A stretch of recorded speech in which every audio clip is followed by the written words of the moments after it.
Ngibingelele futhi namhlanje ekhasini lethu esijwayele ukuthi sichaze kulona amaphupho esuke siwaphuphile ekulaleni kwethu, sizame ukubuka ukuthi ngabe lelo phupho uma uliphuphile ngabe liqonda ukuthini kuwe, ngabe liqonda ukusho ukuthini empilweni yakho, ukuphi ofanele ukulungise, yini ofanele uyenze wena ukuze leyo nto leyo ilungiseke. Konke lokho osuke ukufuna kuzincazelo ukwazi ukuqonda ukuthi lento ngabe isho lokhu, lokhu ngabe kusho lokhu. Ngaleyo ndlela-ke ngizame nami ukuthi ngisize la ngasiza khona, kube khona okunye engikwaziyo engase ngikutshele abantu ukuthi cha, leli phupho lisho lokhu, leli phupho lisho lokhu. Uma futhi ube nenhlanhla walandelelisana zonke izinto esuke ziqonde okushiwo iphupho lakho, abantu bakini basemakini abasobentshele lokho nezingilosi zenu ziye zijabulela ukuthi wena ngumntwana olalelayo, wena ngumntwana olandela izinto futhi ozihluphayo ngazi ukuthi azenze ukuze kuzolunga phela kuwe nakubona belunga, ngoba khumbula ukuthi iyona ndlela bakwazi ukuthi bakhulume ngayo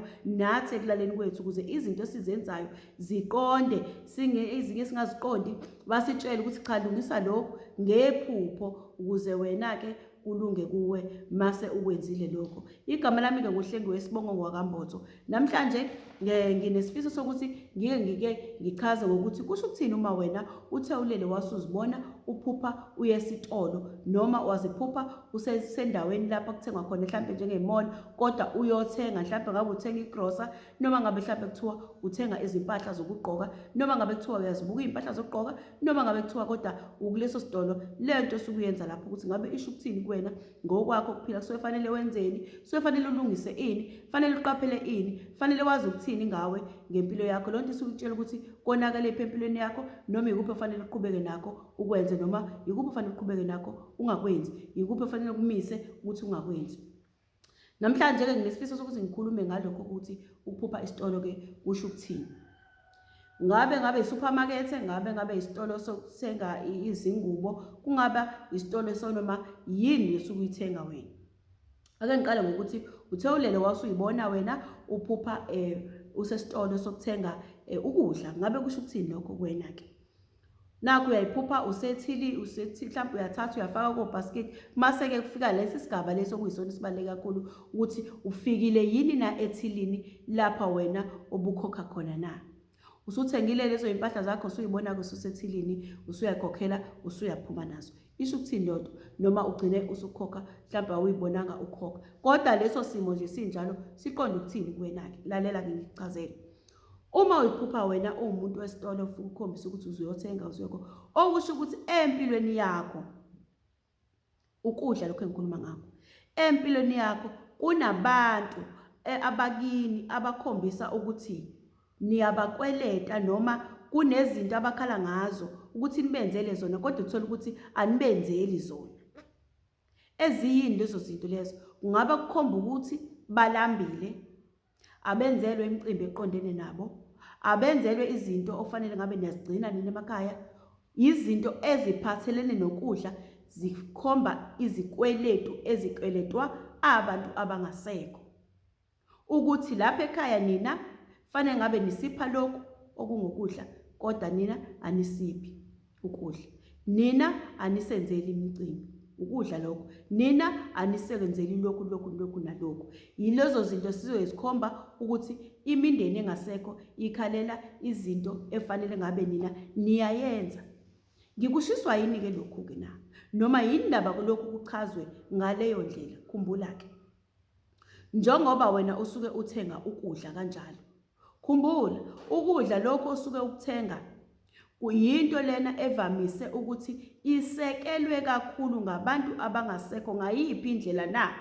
Ngokuthi nawe lapho ekhaya njengoba uphila uke uthi noma uphaka kuthiwa musa ukuqeda emabhodweni. Ngobani? Abantu bala ekhaya bazofika benze njani? Bezokudla. Ngaleyo ndlela wena uma uya kulokuthengayo oyokuthenga kuyena, wena usuke ukhombisa ukuthi usukhipha imali ubanike, ukhombisa ukuthi uzama ukuqeda isikweletu sendlala. Ikubani indlala? Isemndenini engasekho elele othulini lomhlaba. Ukuze njengoba usukhipha imali uqeda isikweletu, uthatha lokho kudla lokho ubanikeze imali, uqeda isikweletu shuthi fanele kuqedwe isikweletu esikweletwa abantu abangasekho. Lo sukuthenga kuyena usuke ufaniswa nalo muntu okunguyena okwazi ukuthi uma ukhuluma lapha empepheni maselalela imindeni engasekho alalela imindeni yenu nina eniphilayo ukuthi la namhlanje nizoqeda isikweletu sendlala kubantu abalele othulini emhlaba abalambile abangenzelwa izinto zabo. Ngoba umuntu ekuhambeni kwesikhathi phela bakwethu kusuke fanele kube khona nimnikeza khona enimphathisa khona enimenzela khona ngokuthi lapha ekhona kunabantu abaningi abakwazi nokumbuza ukuthi sibani ubufika uphetheni lana yini osiphathele yona. Ngaleyo ndlela uzozibona wena ulokho ungumuntu oyothenga igrosa. Ngaleyo ndlela isikweletu wena ofanele ngabe uyasivala laphana wenzele ekhaya lakho esilokho sivela ukuthi kunento ethize engenzekile emindenini yakho ukuthi imindeni ikhomba indlala. Ingakho uzosibona uyothenga ukudla, isikweletu leso wena osuke kufanele usiqede. Shuthi njengoba uthenga ukudla uzokhipha imali ngoba bakwethu ngeze ukuthathe phela mahala, ngithi uyabona. Uzokhipha imali bakunikeze ukudla. Sho ukuthi ngaleyo ndlela isikweletu osivalayo ukuze uthole ukudla. Yinto lena ekhulumeka emsamo wakho ukuthi wena usikweleta into esiyidingayo. Angazi noma ngichaza ukuthi abantu bazoyizwa yini lento le. Ngicela kodwa ukuthi ngidlule ngiqhubeke. Ongezwa kahle hle uyongibhalela ngiyobe sengiqhubeka ngimchazele ngoba kwesinye isikhathi kunezinto ukuthi uma uyichaza uthola ukuthi omunye umuntu akayizwa ngale ndlela oyisho ngayo kanti isuke njengoba injalo. Isuke njengoba injalo okudinga ukuthi nje ucela ukuthi ungibhalele ungibuze kahle ngoba sekuchazela kahle uma ngabe indaba yakhe ingekho yinto edinga ukuthi ngingayenzeli ivideo. Kodwa kusuke kuyinto enjalo ukuthi hamba uvale isikweletu sendlala kini. Njengoba uthenga ukudla nje ukuthatha ukulethe kini okusho ukuthi uyohambisa kini kunabantu abalambile ngokwangempela bakutshengisa lokho ukuthi sicela uhamba usithengele ukudla, sicela uhamba uzizamele ukudla, silambile. Ingakho uzokubona ngokwephupho. Uma kwenzekile wavuka ekuseni wacabanga leyo nto benze nje bakutshengisa ngempela wena usuhambe ngempela wayokuthenga ukudla okusho ukuthi kusuke sekuyiqiniso lokuthi nabo bakhumbule. Kwenze lokho, zama ukuthi ukwenze lokho. Ngicela ukudlula ngiphinde ngiye lapho uthola ukuthi khona uma umuntu eziphuphe ethenga izimpahla zokugqoka esitolo. Kusho ukuthini lokho kuwe? Isikweletu futhi isikweletu futhi lokho. Uma ube ngumuntu othi ohamba uthola ukuthi uyabuka esitolo, uyabuka impahla zokugqoka, ugcine kuba khona ingubo oyithengayo noma kugcina khona izimpahla ozithenga kodwa ezokugqoka, isikweletu leso futhi esuke sikhonjwa. Kodwa manje kubani? Kuwena uqobo lwakho lokuthi wena okokuqala nje ingubo bakwethu uma ugqoka imbathisa umzimba wakho ukuthi uhlonipheke. Ube ngale ndlela ofanele ubukeke ngayo uwena uhloniphekile. Uma uziphupha unqunu okusho ukuthi ihlazo elithize wangena kulona elithize noma uzongena ehlazweni elithize. Uma uphupha uthenga ingubo yokumboza yokumvala umzimba wakho ukuze uhlonipheke. Yes. Uma ke wena usuphupha uyithenga leyo ngubo kusho ukuthi isikweletu leso. Cha, uma nje ugqoka ingubo wena ugqoke ingubo ngokuphila uhlonipha umzimba wakho ukuthi ungabi phela kuvela ukuthi wena umi kanjena umi kanje, ihlazo lelo. Uma ke sekutshengiswe ephushweni ukuthi wena umuntu oyothenga ingubo ukuzambatha okusho ukuthi izikweletu ezithize lezo ezikhonjwa kuwena ngabantu abangasekho ukuthi wena kunezinto fanele wena zenzeke empilweni yakho ezingenziwe. Uyayibona lo ndaba leyo uyokuthi umbathise umzimba wakho ngale ndlela okufunakala ngayo, ubuyele esimweni sawo ngale ndlela ofanele ukuthi kwenzeke ngayo. Kanjani na? Kungaba ukuthi kwaba khona izinkinga ezithize ezidale ukuthi ungene ehlazweni elithize. Njengaleyo ndlela ukweleta lento ukuthi ilungise lento ukuze uzobukeka njengomuntu ohloniphekile, uzongabi lula, uzongabe ungangeni emahlazweni athize ngokuphila kwakho. Fanele ulungise leso simo leso okwenzeke ukuthi lento yasala isikweletu kubantu abangasekho ngawe ukuthi ilungise.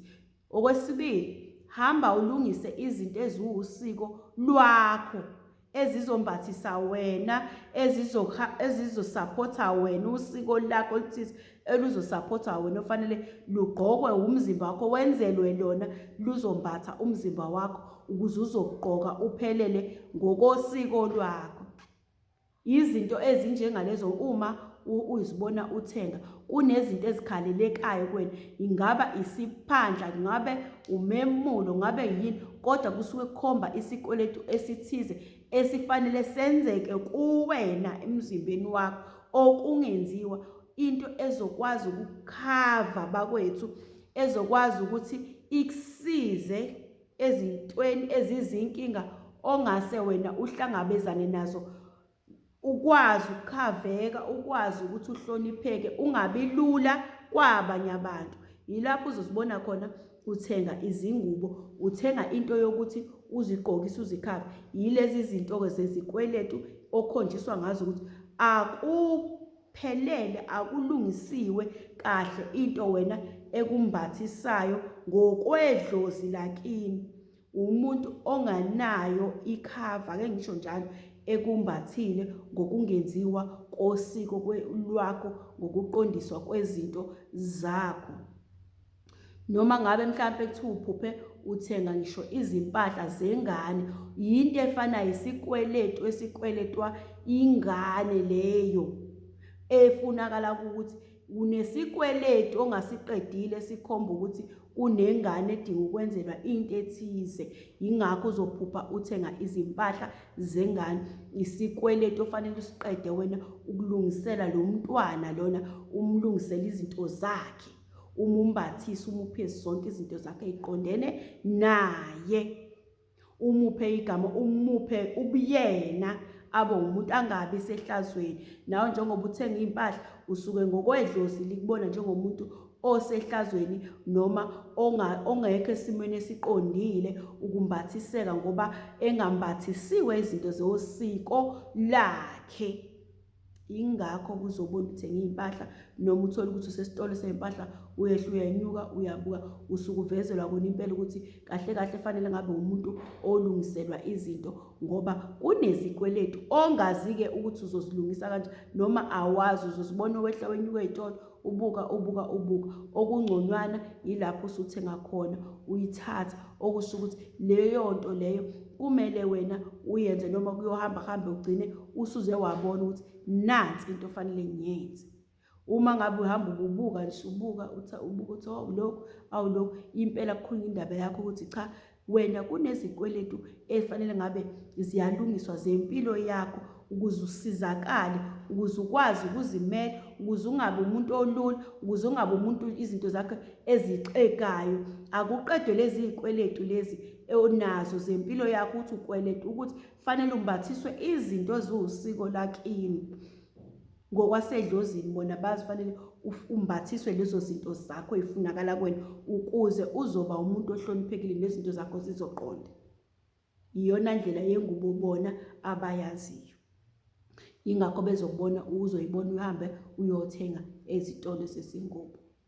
Noma ngabe kuthiwa-ke ubuthenga esitolo nje esincane, uyibona uthenga leyo nto encane ewushukelanyana, okusho ukuthi ukweleta into ethize kubantu bakini abangasekho, ukuthi mangabe mhlawumbe uyiphuphe nje uthenga ushukela, fanele kube khona okuncane phela ozobenzela khona, batshengisa ukuthi sicela nje noma usenzele, bakhombisa ukuthi yazi usikweleta noma kudingakala ukuthi ngathi ungenza ngisho into encane la ekhaya eyitiyanyana eyobuya kuwena sekukuhle kakhulu. Uma ngase wenze lokho kuyoba kuhle nakuwe, baphe leyo nto leyo.